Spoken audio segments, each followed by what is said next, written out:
அனைவருக்கும் கணித வணக்கம். இப்போ பார்க்க போகிறது 8ஆம் வகுப்புக்குரிய கணக்கு வரைபடங்கள் கிராஃப். அதில் கால் பகுதிங்கிற தலைப்பில் எந்த நம்பர் எந்த கால் பகுதியில் வரும், என்ன குறியீடு அப்படிங்கிறத இப்போ நம்ம பார்க்க போகிறோம். ஃபர்ஸ்ட் பார்த்தீங்கன்னா நம்பர்லாம் போட்டிருக்கேன். இது எக்ஸ் கிடைமட்ட கோடு, இது ஒய் அச்சு, இது எக்ஸ் அச்சு, செங்குத்து கோடு, கிடைமட்ட கோடு. இப்போ ஒரு கிராஃப் வரைஞ்சிருக்கிறேன். இது 0 ல இருந்து 3 வரைக்கும், இங்க -3 வரைக்கும், இங்க 3, இங்க -3. இதுல இந்த கேட்கப்பட்ட இப்ப நம்ம என்ன படிக்க போறோம் அப்படின்னா கால் பகுதிகள். முதலாம் கால் பகுதி, இது முதலாம் கால் பகுதி.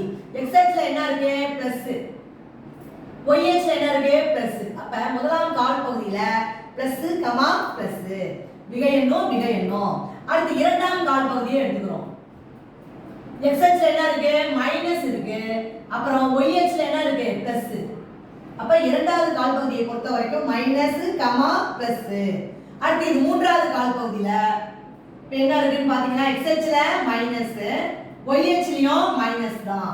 இப்ப மூன்றாம் கால் பகுதியில மைனஸ் கமா மைனஸ் குறைவு தான் இருக்கு. நான்காவது கால் பகுதியில x அச்சுல என்ன இருக்கு பிளஸ் இருக்கு, y அச்சுல மைனஸ் இருக்கு. அப்ப 4 கால் பகுதிகள் என்னென்ன குறியீடு வரும் அப்படிங்கறத நம்ம கிராஃப் ஷீட் மூலமாக எழுதலாம். முதலாம் கால் பகுதி அப்படினா என்ன போட்டுருக்கோம் பிளஸ் கமா பிளஸ்.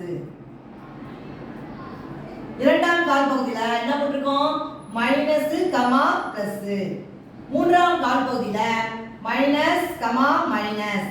நான்காம் கால் பகுதியில பிளஸ் கமா மைனஸ். இப்படிதான் நம்ம கால் பகுதியில கண்டுபிடிக்கிறதுக்கு நம்ம என்ன பண்றோம் கிராஃப் ஷீட்டை போட்டு இந்த மாதிரி எழுதலாம். புரிஞ்சுங்களா?